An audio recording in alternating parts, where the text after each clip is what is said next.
ভোরের দিকে ঘুম থেকে উঠে ফজরের নামাজ পড়ে গোসল সেরে একেবারে 6টা নাগাদ রান্নাঘরে ঢুকে চিত্রলেখা। এটা তার প্রতিদিনকার রুটিন। প্রথমে রান্নাঘরে ঢুকে চার পানি চুলায় চাপিয়ে দেয়, তারপর শুরু করে সবার জন্য সকালের নাস্তা বানানো। 6 সদস্যের সংসারের সকালের নাস্তা বানানোর দায়িত্বটা অলিখিতভাবে চিত্রলেখায় পালন করে। শুধু সকালের নাস্তা নয়, সারাদিন অফিসে খাটাখাটনি করে সন্ধ্যায় বাসায় ফিরে রাতের ও পরের দিন দুপুরের খাবারটাও রান্না করে ফেলে।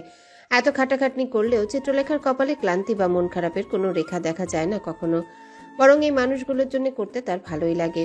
বেঁচে থাকাটাই তো এদেরকে ঘিরে, তাহলে এদের জন্য করতে কষ্ট হবে কেন? এটা চিত্রলেখার ভাবনা। প্রথমেই আলু কেটে পেঁয়াজ, কাঁচামরিচ, তেল, লবণ দিয়ে মাখিয়ে চুলায় চাপিয়ে দিয়েছে ভাজি রান্না করতে। এক চুলায় ভাজি, আরেক চুলায় চায়ের পানি বলক আসতে আসতে এদিকে রুটির জন্য আটা ময়ান দিতে ব্যস্ত চিত্রলেখার পাশে এসে দাঁড়ান নার্গিস বেগম। খালাকে দেখে তার দিকে তাকিয়ে একবার শব্দহীন হাসি বিনিময় হয় দুজনা। তারপর চিত্রলেখায় আগে বলে, তুমি এত সকাল সকাল উঠতে গেলে কেন খালা? কতদিন বলেছি নাস্তা রেডি করে আমি তোমায় ডাকবো, ততক্ষণ একটু ঘুমালেই পারো। এত সকাল সকাল ওঠার কি দরকার? বয়স হচ্ছে, একটু বেশি বিশ্রাম করবা, তা না সকাল সকাল চলে আসো এখানে। তুই একলা একলা আর কত করবি বলতো? যতদিন বেঁচে আছি ততদিন করব, মরে গেলে তো আর করার সুযোগ থাকবে না। এসব কি রে মা? সকাল সকাল তুই বাঁচা মরার কথা বলতেছিস?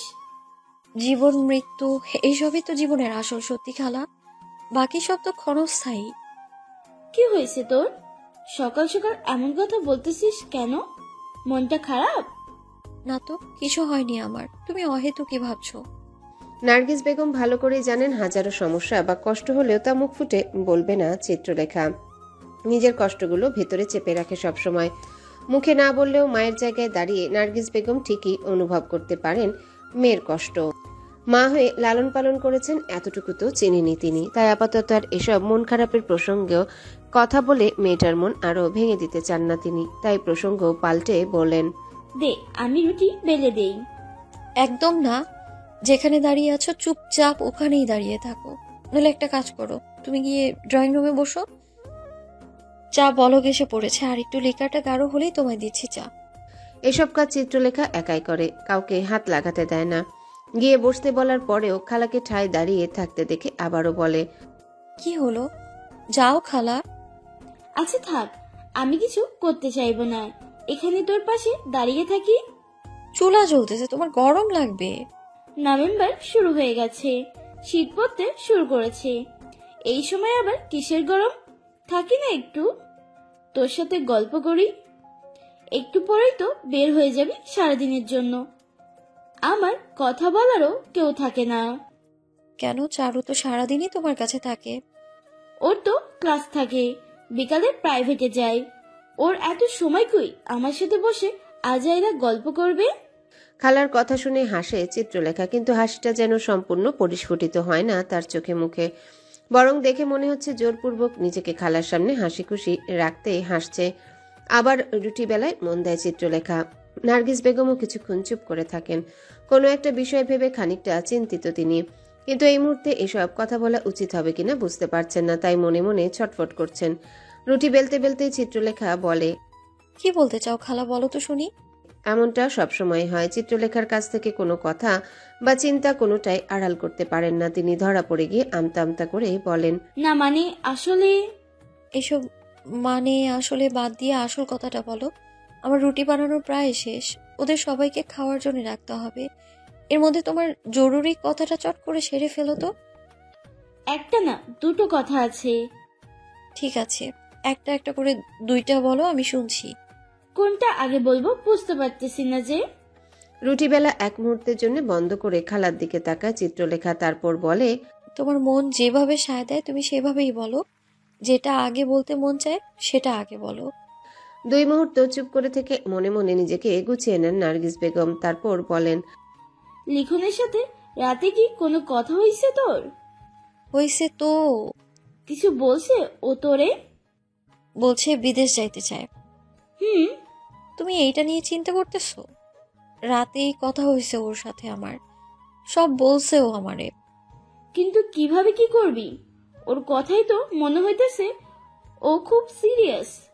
তুমি এইসব নিয়ে চিন্তা করো না তো খালা, এখনো 1 বছর সময় আছে হাতে। ওর ফাইনাল এক্সামটা শেষ হোক, ততদিনে একটা না একটা ব্যবস্থা হয়েই যাবে। কি ব্যবস্থা?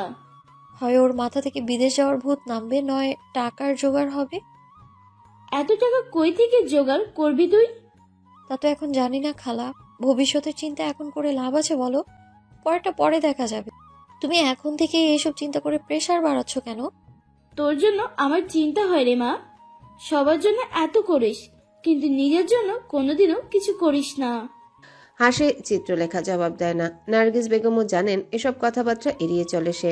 ওর জীবনটাই এমন, সবার জন্য করতেই হয়তো ওর জন্ম হয়েছে, যেখানে ওর নিজস্ব চাওয়া পাওয়া বলতে কিচ্ছু নেই। জীবনের এই কঠিন সত্যিটা অনেক আগে মেনে নিয়েছে সে, তাই আর কোনো আক্ষেপ নেই। এই বিষয়ে আর কিছু না বললেও চিত্রলেখা প্রসঙ্গ ঘুরিয়ে বলে, দুইটা কথা বলার ছিল তোমার। একটা তো আমি জানি, আরেকটা কি বলো তো শুনি। এবারে আগের চাইতে আরো বেশি ইতস্তত করে নার্গিস বেগম বলেন, তোর খালু বলতেছিল গ্রামের বাড়িতে 2টা বাছুর কিনবে। কত টাকা লাগবে? বললো সব মিলায় 7,000। আচ্ছা, এই মাসের বেতন আসলে দিয়ে দিব। লজ্জায় মাথা নুয়ে আসে নার্গিস বেগমের। নিজের স্বামীর কৃতকর্মের জন্য তিনি সারা জীবনই লজ্জিত, কিন্তু কিছু করার নেই ওনার। হাত পা বাঁধা বলেই ওনাকে ওনার স্বামীর এসব অন্যায় আবদার মানতে হয়। খালার অবস্থাটা চিত্রলেখা বুঝে, তাই সবসময় নিজের সাধ্যমতো করার চেষ্টা করে। এই মানুষটা না থাকলে আজ সে ও তার ছোট ছোট ভাই বোনগুলো কোথায় থাকতো আল্লাহ জানে। অসময়ে বাবা মা মারা যাওয়ায় অকালে কঠিন এই দুনিয়ায় বুকে এতিম হয়ে গিয়েছে চিত্রলেখা। তখন 10ম শ্রেণীর ছাত্রী সে। 4 ভাই বোনের মধ্যে ওই বড়।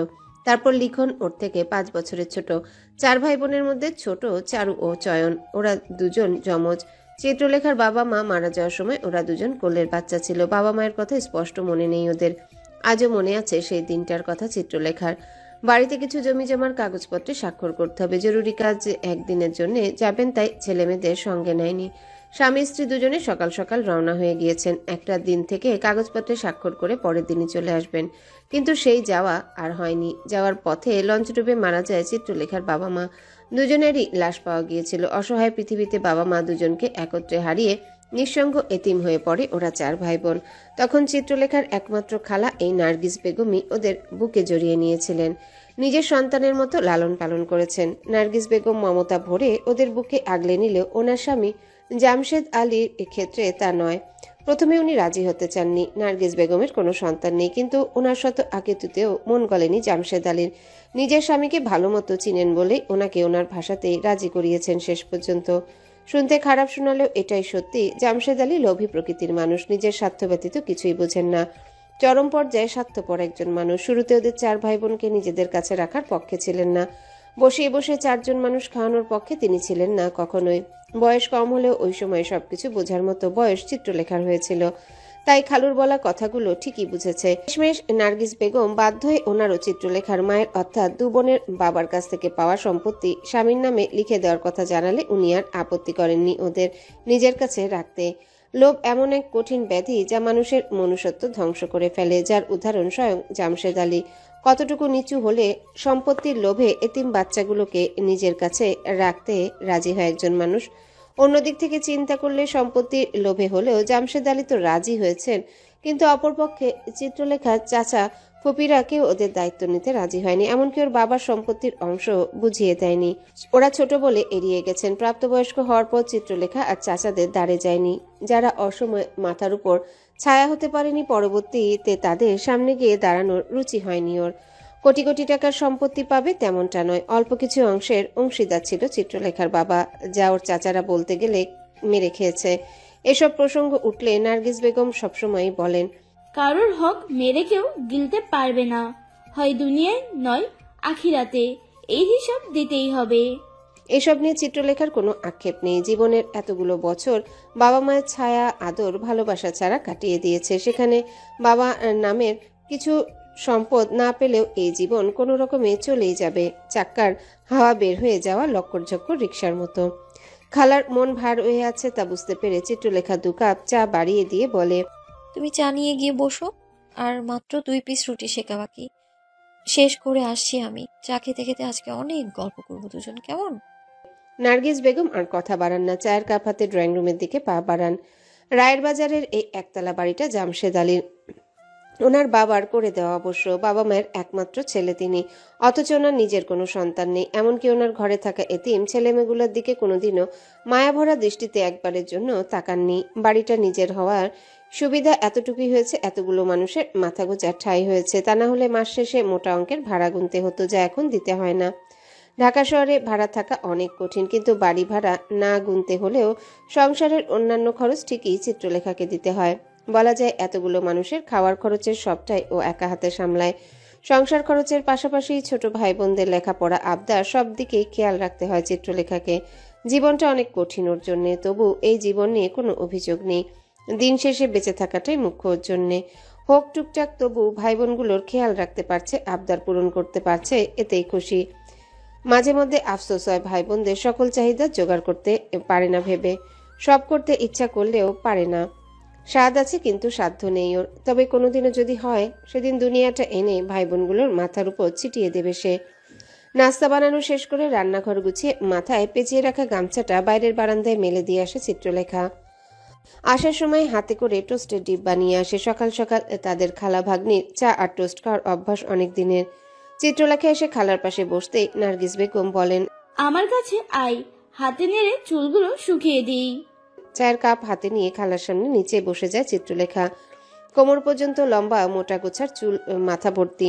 খুব আহামরি ফর্সা সুন্দর দেখতে না হলেও চিত্রলেখার চুলের জন্য সবসময় সবার কাছে প্রশংসিত সে। এই চুলটাই যেন সৌন্দর্যকে পরিপূর্ণতা দিয়েছে।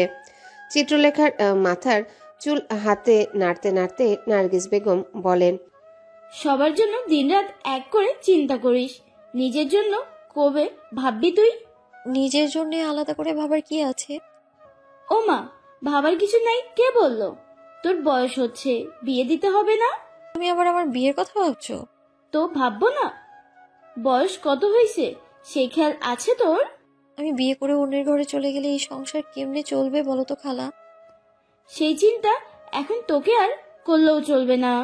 লিখন বড় হচ্ছে, সংসারের দায়িত্ব এখন ও নিবে। তুই তো এতকাল কম করিস নাই। তুমি কি পাগল হয়েছো খালা? লিখনের উপর দায়িত্ব দিয়ে দিলে সংসার রসাতলে যাবে। তাছাড়া ওর পড়ালেখাও শেষ হয়নি এখনো। আগে লেখাপড়া শেষ করবে, ভালো চাকরি পাবে, তারপরে গিয়ে দেখা যাবে। চারু আর চয়নও তো আছে, ওদের দায়িত্ব কে নিবে? ওদের দুজনের লেখাপড়া করাতে হবে। আমার চয়নটা মেডিকেলে পড়তে চায়। আমি জানি চারু কোনোদিনও মুখ ফুটে বলবে না ও নিজেও মেডিকেলে পড়তে চায়। আমার সামর্থ্য নেই বলেই কখনো মুখ ফুটে বলে না। ওরা জানে না, ওরা না বললেও আমি ওদের মনের কথা সব জানি।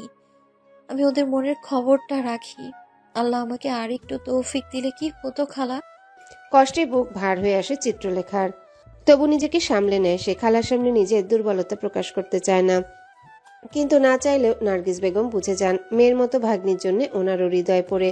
ওনার সামর্থ্য থাকলে চিত্রলেখাকে কোনো রকম কষ্ট করতে দিতেন না তিনি। তুই চিন্তা করিস না, কম তো করিস নাই, বাকিটাও হয়ে যাবে। আর বাকিটা কপাল জোরে এত বড় কোম্পানিতে চাকরিটা পেয়েছিলাম বলে, নইলে কি হতো ভাবতে পারো?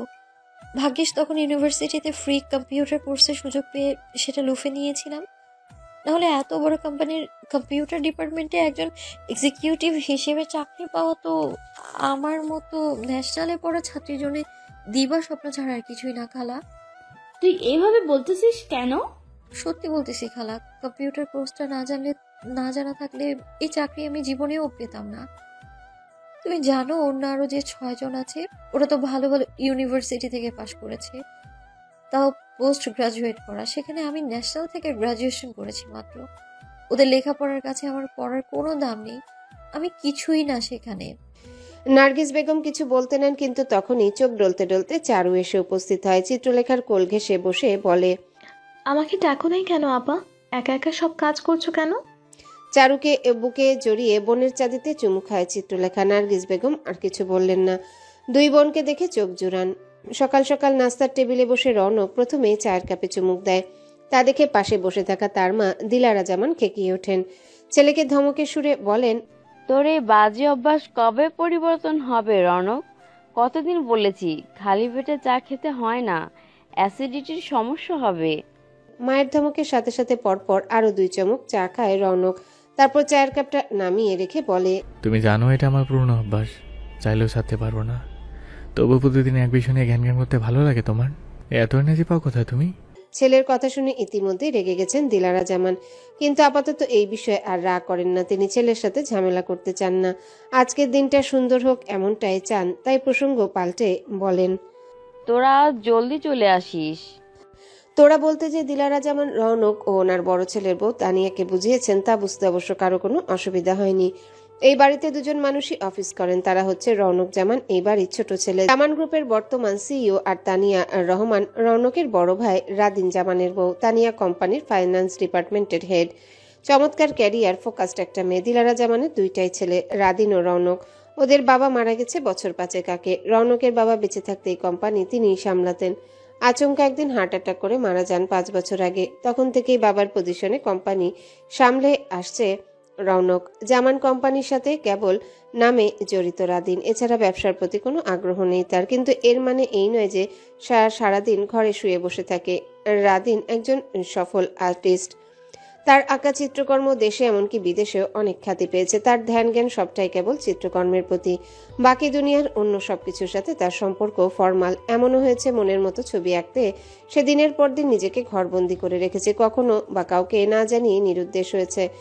কাজ শেষে আবারও ফিরে এসেছে, কখনো 15 দিন পর বা মাস শেষে। এ নিয়ে অবশ্য বাসার কেউই কখনো আপত্তি করেনি। আবার এমনও নয় বড় ভাইয়ের আগ্রহ নেই বলে রৌনক জোরপূর্বক নিজের ইচ্ছেকে মাটি চাপা দিয়ে পারিবারিক ব্যবসার হাল ধরেছে। ইনফ্যাক্ট বলা যায় ছোটবেলা থেকেই সে তার বাবার মতো একজন সফল ও সুখ্যাতিপ্রাপ্ত ব্যবসায়ী হতে চেয়েছে। বলা বাহুল্য, গত 5 বছরে কঠিন পরিশ্রম ও মেধা খাটিয়ে রৌনক নিজেকে প্রমাণও করেছে। তার বাবা বেঁচে থাকতে কোম্পানির শেয়ারের যে ভ্যালু ছিল তার রৌনকের বদলতে 3 গুণ হয়েছে এখন। দিলারা জামানের কথার বিপরীতে রৌনক কিছু জিজ্ঞাসা করার আগে তানিয়া জিজ্ঞাসা করে, আজ কি বিশেষ কিছু মা? অবশ্যই বিশেষ কিছু, সেজন্যই তো বলছি। আজ কিসের ওকেশন? আমাদের কারো জন্মদিন তো নয়।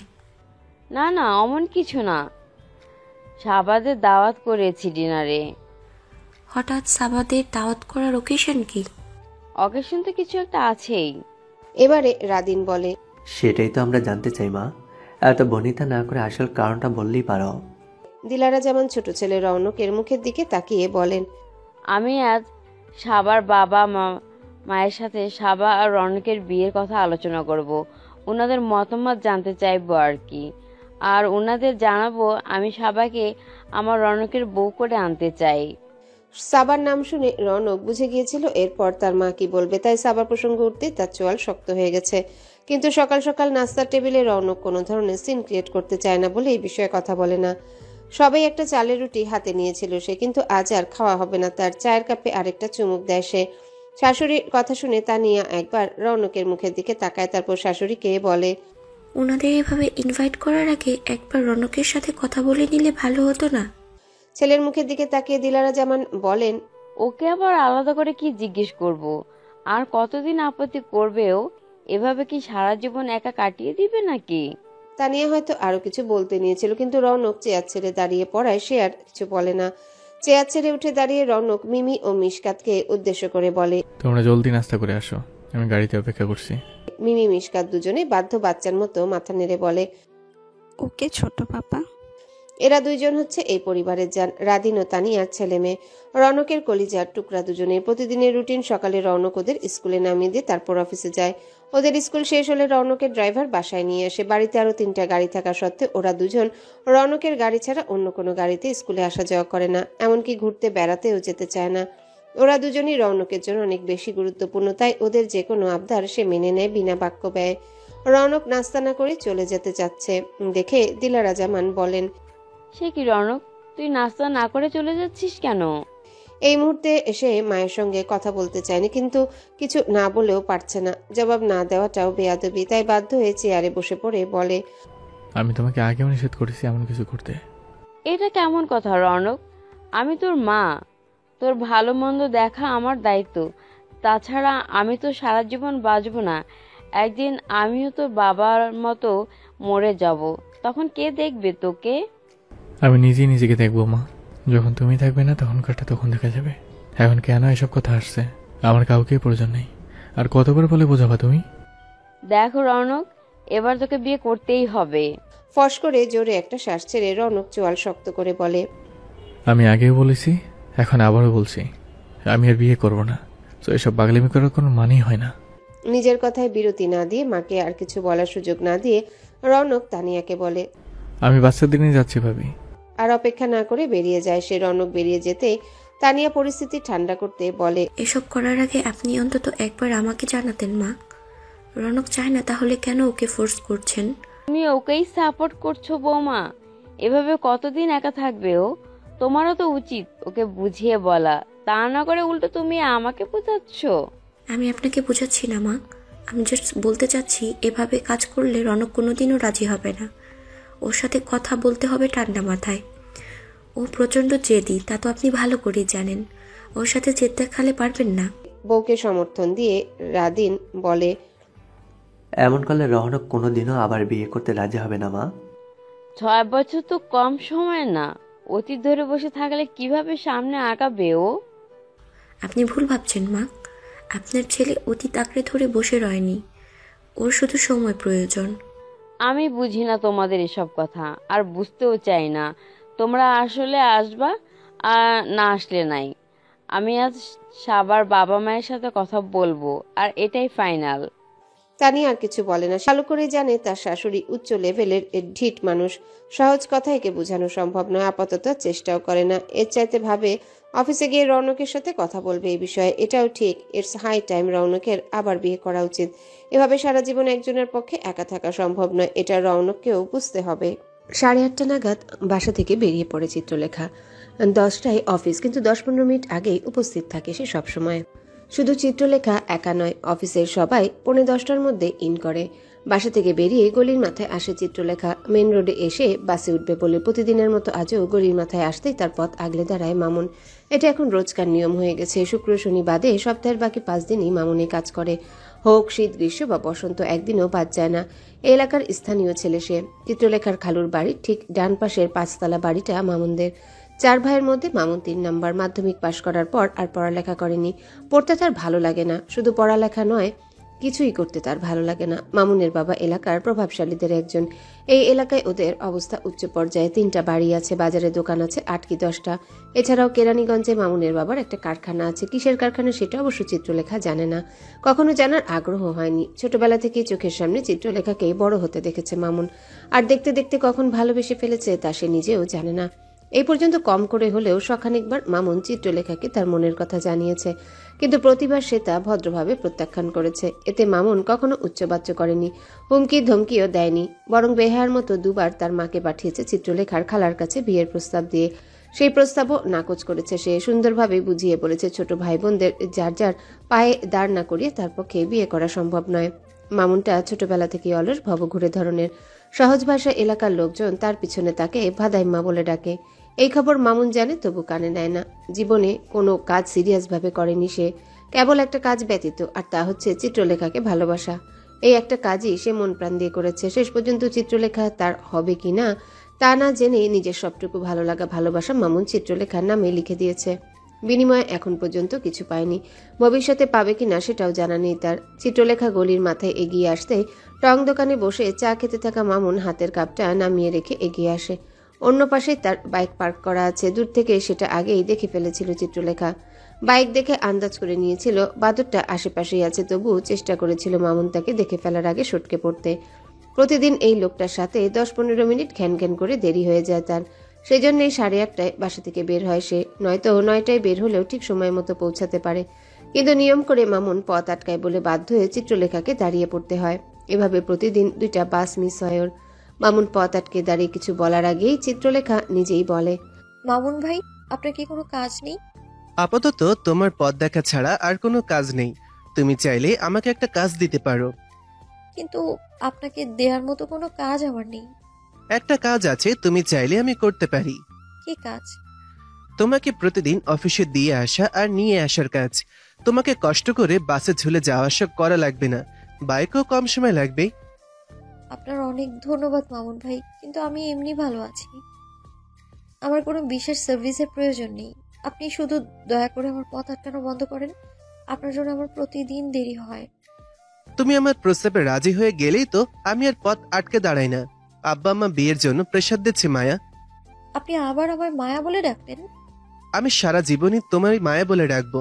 চিত্রলেখা হাত ঘড়িতে সময় দেখে, তার দেরি হয়ে যাচ্ছে। এই পাগলের সাথে কথা বলতে থাকলে এসব কথা শেষ হবে না। তাই কথার ইতি টানার চেষ্টা করে চিত্রলেখা বলে, আপনার বাবা মায়ের পছন্দ করা মেয়েকে বিয়ে করে ফেলুন মামুন ভাই। আমার আশায় থাকলে আপনাকে একাই বুড়ো হতে হবে। চিত্রলেখার দেরি হচ্ছে দেখে পাশ কেটে চলে যাওয়ার চেষ্টা করলে মামুন আর বাধা দেয় না, পেছন থেকে শুধু বলে, খালাম্মাকে বলে রাখো শুক্রবারে আব্বা মা তোমাদের বাড়িতে যাবে। এবার চিত্রলেখায় দাঁড়িয়ে পড়ে, পেছনে ঘুরে মামুনের মুখের দিকে তাকিয়ে বলে, আমি আগেও বলেছি আমার পক্ষে এখন বিয়ে করা সম্ভব না। আপনি দয়া করে চাচা চাচিকে পাঠাবেন না। প্রতিবার আমি ওনাদের মুখের উপর না করতে পারবো না মামুন ভাই। চিত্রলেখা কিছু বুঝতে পারার আগে মামুন ওর হাত বাড়িয়ে ওর একটা হাত ধরে বলে, এইবার আর না করো না মায়া, চলো আমরা বিয়েটা করে ফেলি। আমি সত্যিই তোমাকে অনেক ভালোবাসি। মামুনের হাত থেকে নিজের হাত ছাড়িয়ে নিয়ে চিত্রলেখা বলে, কিন্তু আমি আপনাকে ভালোবাসি না। দয়া করে আমাকে আর বিপদে ফেলবেন না। চাচা চাচিকে পাঠিয়ে আমায় আর অপমানের মুখোমুখি করবেন না, অনুরোধ করছি আমি। মামুনকে আর কিছু বলার সুযোগ দেয় না চিত্রলেখা। সোজা হাঁটা ধরে অফিসের দিকে, পেছনে দাঁড়িয়ে থাকা একা মামুন। মনে মনে ভাবে, একদিন তুমি ঠিকই আমাকে ভালোবাসবে মায়া। চিত্রলেখাকে মায়া বলে ডাকে মামুন, এই নামটা তারই দেওয়া। চিত্রলেখাকে দেখলেই নাকি তার মায়া পায়, ভালোবাসা পায়। এক পৃথিবী উজাড় করা মায়া দেখতে পায় সে চিত্রলেখার মুখে। তাই ভালোবেসে ভালোবাসার মানুষকে মায়া নাম দিয়েছে সে। মিমি মোহাম্মদপুর প্রিপারেটরি স্কুলে 3য় শ্রেণীতে পড়ে, আর মাসকাত পড়ে ডিআরএমসিতে 5ম শ্রেণীতে। রৌনকের অফিস পান্থপথে হওয়ায় প্রতিদিন শ্যামলী থেকে অফিস যাওয়ার পথে দুজনকে স্কুলে নামিয়ে দিয়ে যায় সে। কখনো এই নিয়মের পরিপন্থী হয় না। আজও ওদের নামিয়ে দিয়ে অফিস যাওয়ার পথে কলাবাগান মোড়ে সিগন্যালে পড়ে সে।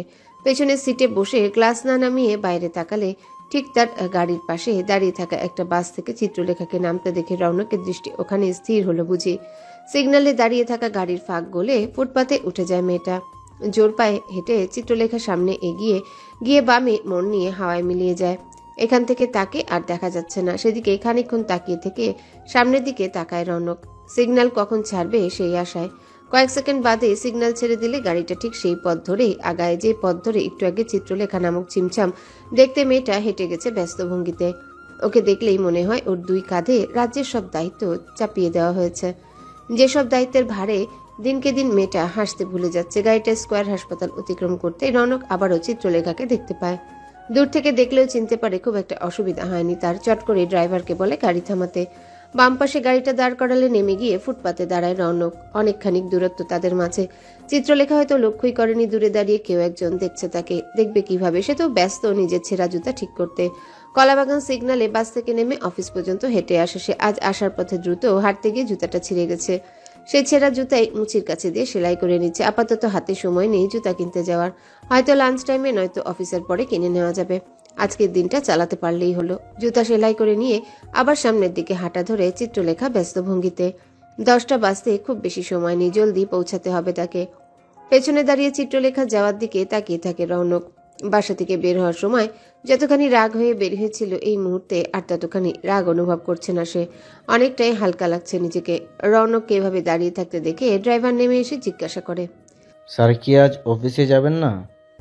যাব, কারো অফিসে পৌঁছানোর খুব তাড়া, সে পৌঁছানোর পর যাব।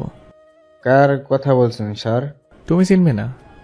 আরও খানিকক্ষণ সামনের পথের দিকে তাকিয়ে থাকে রৌনক।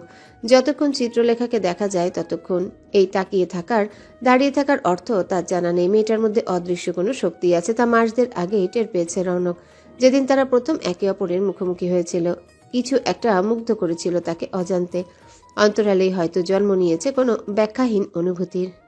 নিজের ডেস্কে এসে অন্য মনস্ক হয়ে বসে আছে চিত্রলেখা। লাবিব এসে তার সামনে দাঁড়িয়ে আছে, কিন্তু সে খেয়াল করেনি। ডেস্কের উপর 2বার হাত মুঠো করে ঠকঠক শব্দ করতেই চমকে ওঠে। ওকে চমকে যেতে দেখে লাবিব বলে, দিনের বেলায় ভয় পেলে যে? রাতে কি ভূত ছুত কিছু দেখেছিলে নাকি? নিজেকে সামলে নিয়ে চিত্রলেখা বলে, না, আসলে কিছু ভাবছিলাম, তাই আপনাকে খেয়াল করিনি। সেটা তোমার মুখ দেখেই বোঝা যাচ্ছে। তা কি ভাবছিলেন এত মনোযোগ দিয়ে? চিত্রলেখা লাবিবের কথার জবাব দেওয়ার সুযোগ পায় না। লাবিবের পেছন দিয়ে বাতাসের গতিতে হেঁটে কেবিনে চলে যায় রৌনক। তাকে দেখে আর কথা বলে না চিত্রলেখা। লাবিবও আর দাঁড়ায় না এখানে। আসছি বলে রৌনকের পেছনে পেছনে কেবিনে ঢুকে পড়ে। লাবিব হচ্ছে রৌনকের পার্সোনাল অ্যাসিস্ট্যান্ট। 6 বছর ধরে এই পোস্টে কাজ করছে সে। আর চিত্রলেখা এখানে এসেছে 1.5 মাস চলে। যদিও এই কোম্পানিতে সে চাকরি করছে 3 বছরের উপরে, তবে জয়েনের পর থেকে এতদিন সে কম্পিউটার ডিপার্টমেন্টে ছিল। 1.5 মাস আগে বলা যায় তার ছোটখাটো একটা প্রমোশন হয়েছে। পজিশনে কোনো পরিবর্তন হয়নি, কেবল কম্পিউটার ডিপার্টমেন্ট ছেড়ে তার জায়গা হয়েছে কোম্পানির সিইও এর অফিসে। জামান টাওয়ারের 9 তলায় রৌনকের অফিস। মস্ত বড় কেবিনের বাইরের দিকটা যেমন কাচে মোড়ানো, তেমনি ভেতরের দিকটাও গ্লাস লাগানো। কেবিনের বাইরে 2 পাশে 2টো ডেস্ক দেওয়া, একটায় লাবিব বসে আরেকটায় চিত্রলেখা। এতকাল রৌনকের অফিসের সব রকম ডকুমেন্টের কাজ কম্পিউটার ডিপার্টমেন্টই করেছে। ওখানে চিত্রলেখা সহ মোট 6 জন কম্পিউটার অপারেটর ছিল, কিন্তু এতে করে কোম্পানির অনেক কনফিডেন্সিয়াল ইনফরমেশন রৌনকের নাকের নিচ দিয়ে বাইরে চলে যেত। তাই লাবিবের পরামর্শে 1.5 মাস আগে চিত্রলেখাকে এখানে আনা হয়েছে। তার দায়িত্ব কেবল রৌনকের কাজ করা। কোম্পানির অন্য সব ডকুমেন্টের কাজের দায়িত্ব কম্পিউটার ডিপার্টমেন্টে থাকা অন্য 5 জন অপারেটর করবে। আর এদিকে রৌনকের অফিসের সকল কাজের দায়িত্ব চিত্রলেখার একার। এখানে কাজ কম তা নয়, তবে কাজের চাইতে টেনশন বেশি। একটা ইনফরমেশন বাইরে গেলে সরাসরি দোষ চিত্রলেখার উপর বর্তাবে, তাই সবসময় তককে তককে থাকতে হয় ওকে। একটা কাগজ এদিক সেদিক হতে দেয় না। এমনকি অফিসে ওকে যে কম্পিউটার দেওয়া হয়েছে সেটার পাসওয়ার্ড চিত্রলেখা ছাড়া কেউ জানে না। ওর কম্পিউটারে কোম্পানির অনেক জরুরি কাগজপত্রের ড্রাফট রয়েছে। এসব বাইরে গেলে কোম্পানি হুমকির মুখে পড়তে পারে। এসব কথা এখানে আসার দিনই লাবিব খুব ভালো করে বুঝিয়ে বলেছে চিত্রলেখাকে। অনেকেই তার থেকে ইনফরমেশন বের করার চেষ্টা করবে, সে যেন ভুলেও কাউকে কিছু না জানায়। রৌনক পার্সোনাল অপারেটর অ্যাপয়েন্ট করার দায়িত্বটা লাবিবকে দিয়েছিল, তাই সে বিনা সময় বিলম্ব করে চিত্রলেখাকে ওখান থেকে এখানে নিয়ে এসেছে। এতে রৌনক আপত্তি করেনি। প্রথম দিন চিত্রলেখাকে রৌনকের সামনে এসে দাঁড়ালে তাকে আপাদমস্তক দেখে নিয়ে ঠান্ডা কণ্ঠে বলেছিল, তুমি সব বুঝিয়ে দিও, আমার আলাদা করে কিছু বলার নেই। প্রথম দেখায় এতটুকুই বলেছিল রৌনক চিত্রলেখাকে। এছাড়া তাদের তেমন একটা কথা বলা হয় না বললেই চলে। চিত্রলেখাকে যেসব কাজ দেওয়া হয় তার বেশিরভাগই লাবিবের মাধ্যমে আসে। সরাসরি তাদের দেখা বা কথা তেমন একটা হয় না বললেই চলে। লাবিবের চিত্রলেখাকে এখানে আনার পেছনে একটা কারণ অবশ্য আছে। চিত্রলেখায় কোম্পানিতে ইন্টারভিউ দিতে আসলে সেদিন লাবিব উপস্থিত ছিল রৌনকের প্রতিনিধি হিসাবে। সেদিন যতজন ইন্টারভিউ দিয়েছিল তার মধ্যে চিত্রলেখার লেখাপড়ার ব্যাকগ্রাউন্ড তুলনামূলক সাধারণ হলেও তার কাজের স্পিড ভালো লেগেছিল লাবিবের। তাকে করা প্রশ্নের জবাব শুনেও ভালো লেগেছিল তার। বলা যায় লাবিবের অ্যাপ্রুভালে চিত্রলেখা চাকরিটা পেয়ে গিয়েছিল, অন্যথায় তার ব্যাকগ্রাউন্ড দেখে তাকে রাখার কথা ছিল না। জার্মান গ্রুপ বর্তমান সময়ের অন্যতম নামকরা কোম্পানিগুলোর একটি। মাঝে মধ্যে চিত্রলেখা নিজেও অবাক হয় এত বড় একটা কোম্পানিতে চাকরি করতে পারছে ভেবে। চিত্রলেখার জয়েনের পরে থেকেই পরিচয় দুজনের। সময়ের সাথে সখ্যতাও করেছে ভালোই। চিত্রলেখার থেকে বছর 3-4 বড় হবে লাবিব। সমবয়সী না হলেও তাদের মধ্যে ভালো বন্ধুত্ব আছে বলা যায়। রৌনকের অফিসে আশায় চিত্রলেখার জন্য একটা জিনিস ভালো হয়েছে, অসময়ে একটা ইনক্রিমেন্ট হয়েছে তার। বর্তমানে তার স্যালারিও ভালোই দাঁড়ায়, কিন্তু তবুও ছোট ভাই বোনদের লেখাপড়ার খরচ, 6 জন মানুষের সংসারে খরচ চালাতে খানিকটা হিমশিমি খেতে হয় তাকে। মাস শেষে দেখা যায় জমার খাতা শূন্য, বাড়তি ধার দেয় না, যা হয় না এটাই বেশি। নিজের ডেস্কে বসে সবেই কম্পিউটার অন করেছে চিত্রলেখা। এর মধ্যে ব্যস্ত হয়ে ভেতর থেকে বেরিয়ে আসে লাবিব। এসেই চিত্রলেখাকে বলে, দ্রুত 1 কাপ কফি বানিয়ে দেবে, বসের আজ মাথা গরম। এক মুহূর্ত লাবিবের মুখের দিকে তাকিয়ে থেকে চিত্রলেখা বলে, হ্যালো বন্ধুরা, পরবর্তী পার্ট খুব তাড়াতাড়ি আসবে, তো সবাই অপেক্ষায় থাকো। আর চ্যানেলটি যারা এখনো সাবস্ক্রাইব করোনি তারা পরবর্তী পার্ট দেখার জন্য চ্যানেলটি সাবস্ক্রাইব করে রেখো। ধন্যবাদ সবাইকে, আমাদের সাথেই থেকো।